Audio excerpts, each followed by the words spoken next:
Com muito prazer e alegria cumprimento aos meus irmãos e as minhas irmãs para juntos estudarmos mais uma lição para a honra e glória de Deus.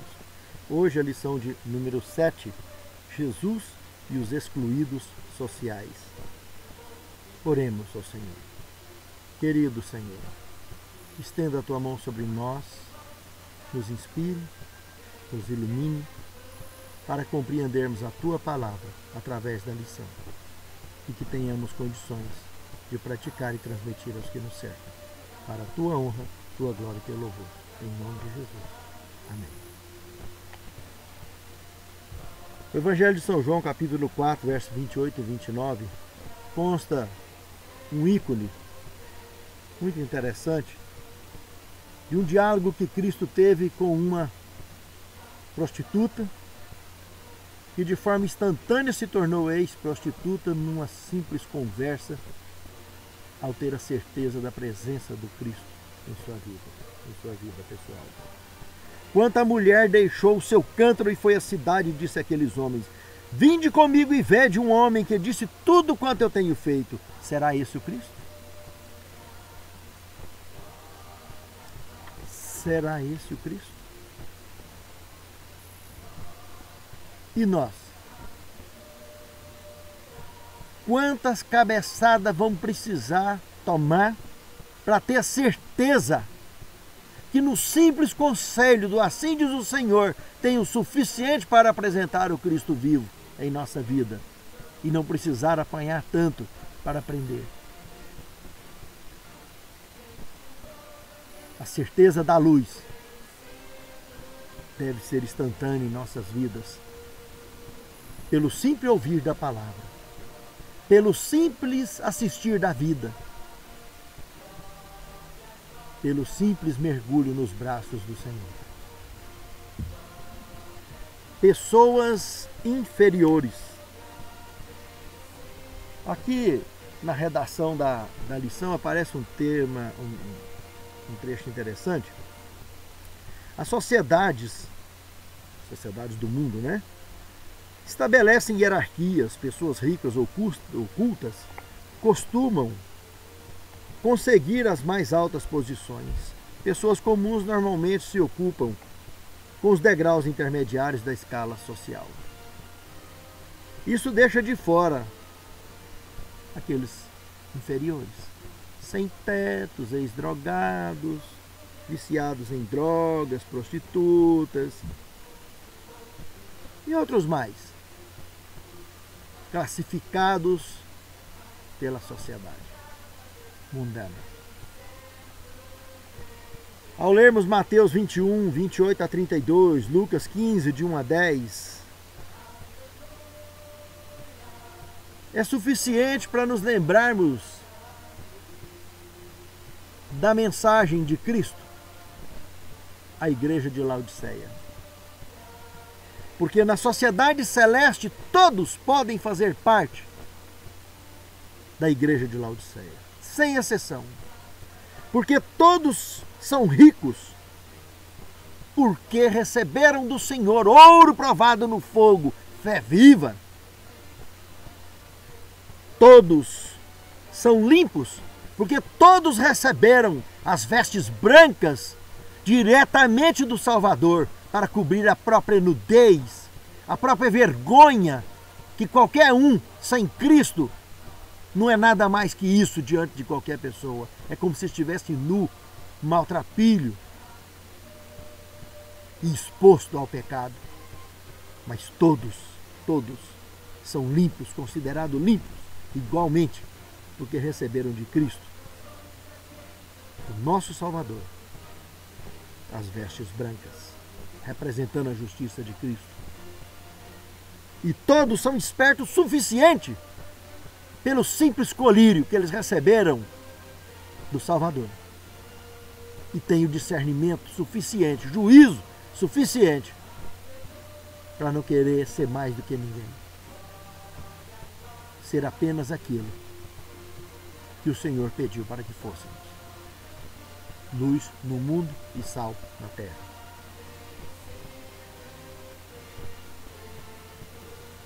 No terceiro tema, perdão para uma adúltera. Lamentavelmente, muitos só conheceram a Cristo durante a humilhação ou durante a dor. Outros decidiram caminharem para a perdição, atropelando inferiores, enquanto deveriam estar pondo em prática a misericórdia e o perdão. O sofrimento e o choro dos inferiores, entre aspas, deveriam fazer lacrimejar as nossas almas, lacrimejar a alma de um verdadeiro cristão, chorar com os que choram, amá-los e atraí-los aos pés de Cristo. No Evangelho de São João, no capítulo 8, de 1 a 11, conta a história da mulher adúltera. Na altura do verso 7, Jesus afirma: quem não tiver pecado que atire a primeira pedra. Que amor, que misericórdia.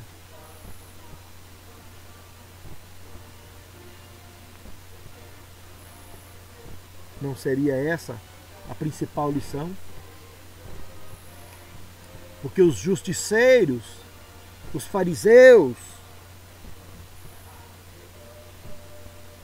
da atualidade, da mesma forma, ficam tramando maneiras de excluir, de maltratar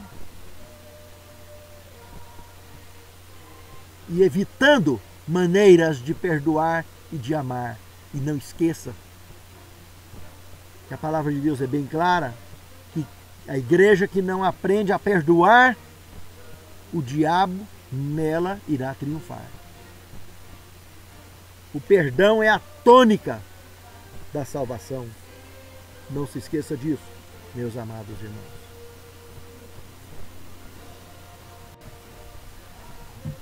Já no quarto tema, o menor entre os menores. Aqui foi apresentado São Marcos, capítulo 5, versículo 1 ao 20. É a experiência do endemoniado gadareno. Ao lerem aquela experiência, nós podemos tirar daqui pelo menos 6 pontos distintos de aplicação para as nossas vidas.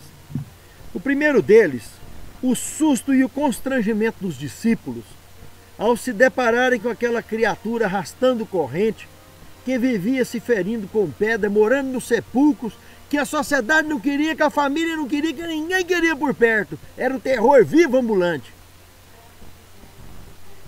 Vêm os discípulos, aqueles que desceram do barco logo depois da tempestade, aqueles animadinhos que saem para arrumar, quem sabe, uma lenha, para fazer uma fogueirinha, para começar o dia tranquilo, porque eles iam pregar lá em Decápolis, e tomam uma carreira com uma monstruosidade daquela.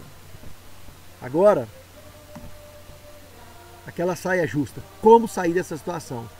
Homens corajosos, pescadores,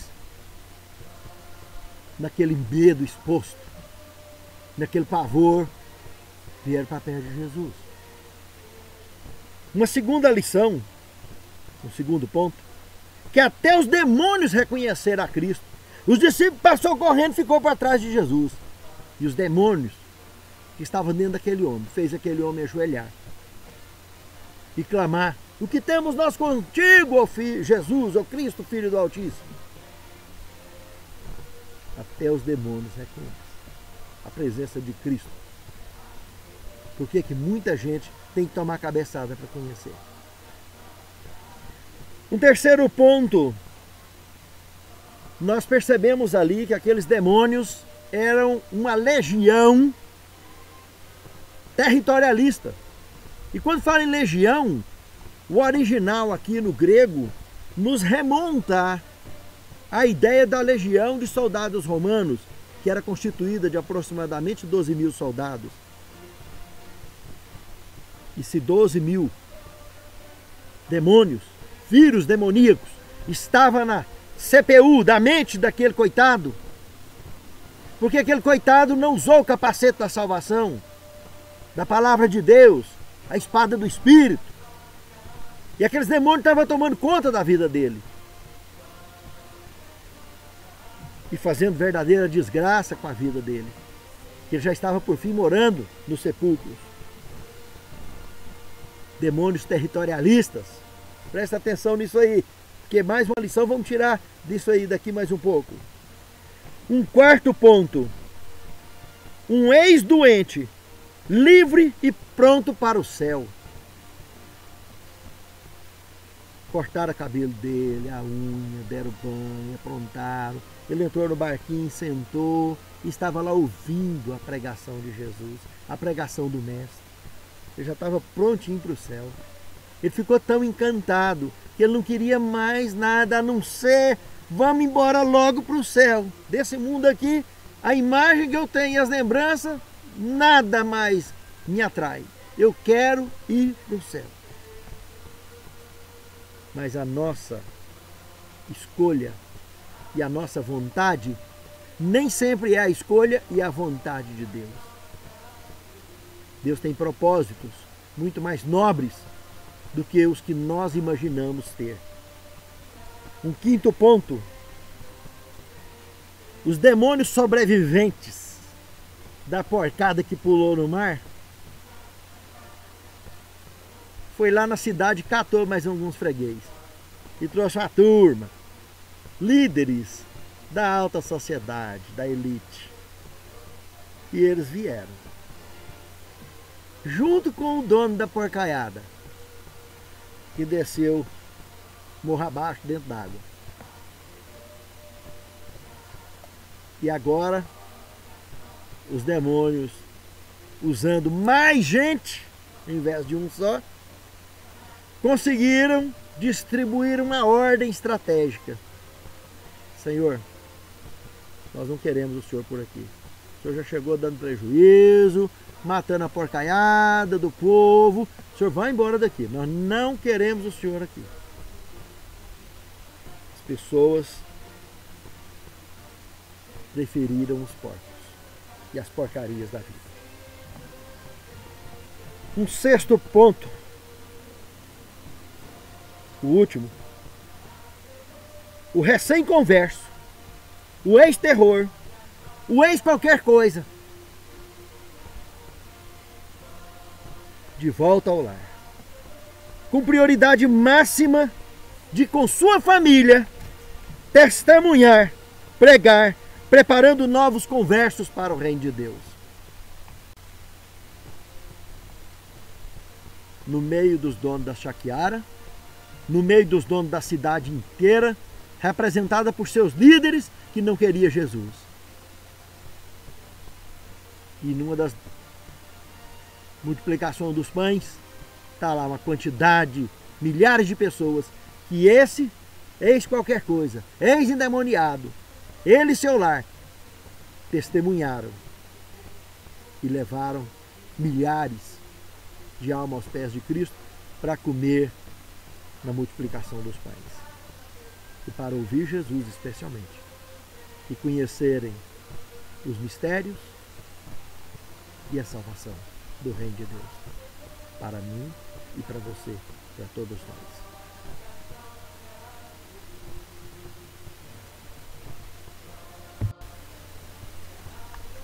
O quinto tema, a mulher junto ao poço.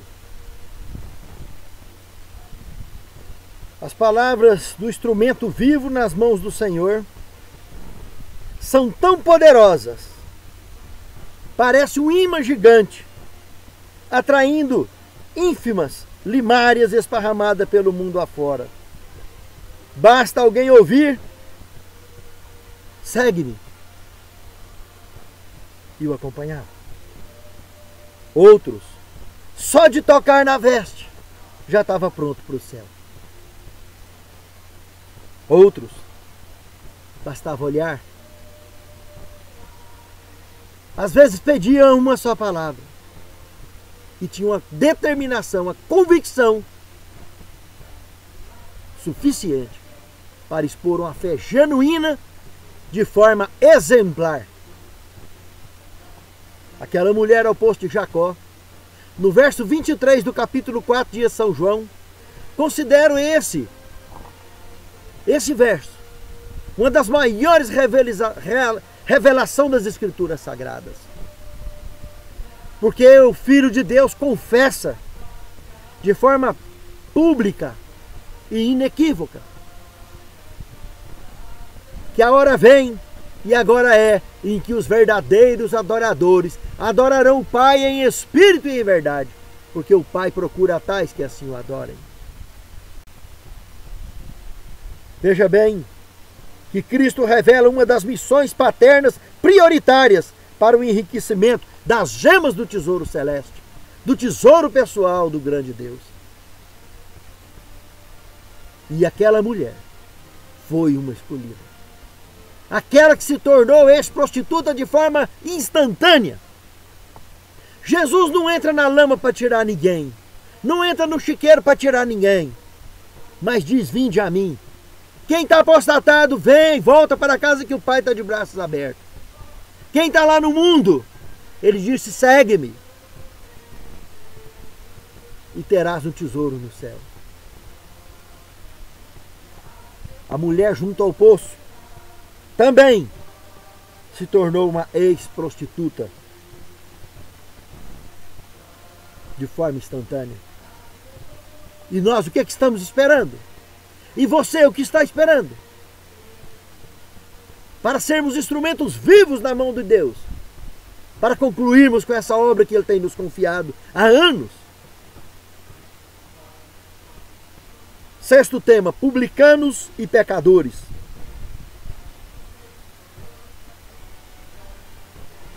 No livro de São Mateus, eu citaria esse texto, Mateus 21, verso 31. Jesus faz uma afirmação muito dura. Meretrizes e publicanos vão adiante de vós para o reino dos céus. Olha que ele falou isso para os líderes da sua igreja. E evidentemente que ele não estava fazendo nenhuma apologia ao pecado ou ao mundanismo, e nem à apostasia. Muito pelo contrário, pessoas que eram assim. Lembra do que ele disse para a igreja de Laodiceia? Antes que foras frio ou quente? Porque o frio tem consciência da sua perdição. Plena consciência. E é bem mais fácil um frio se tornar quente, que é o ideal, do que um morno que não faz outra coisa a não ser pensar que está rico demais, que está salvo, que está bem, mas não sabe que é um desgraçado, segue nu e está a ponto de fazer o vômito divino. E se Deus vomitar você da boca, olha lá, hein? Pode ser muito tarde.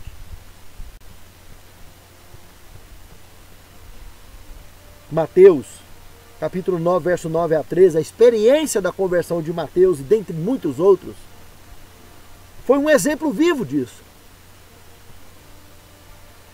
Por isso que Jesus disse que meretrizes e publicanos vão adiante de vós para o reino dos céus. Meus amados irmãos, e as nossas vidas, a nossa vida pessoal e os nossos lares.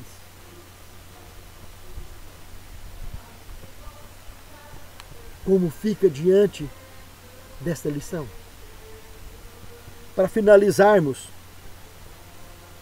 no sétimo tema, Ciência do Bom Viver, página 164, 165, olha o que diz a irmã White. Os caídos devem ser levados a sentir que não é demasiado tarde para serem íntegros. Cristo honrou o homem com a sua confiança, colocando-o assim em sua própria honra. Mesmo aqueles que haviam caído mais baixo, ele tratava com respeito. Era para Cristo uma contínua dor, o contato com a inimizade, a depravação e a impureza. Nunca, porém,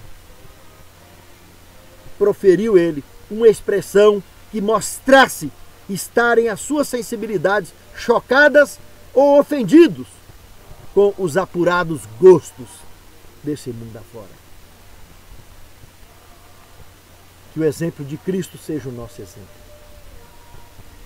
Senhor Deus, Capacita-nos, Senhor, a olharmos para as pessoas e não nos enxergarmos melhor nem maior do que elas, mas diante de Ti, apenas que somos iguais.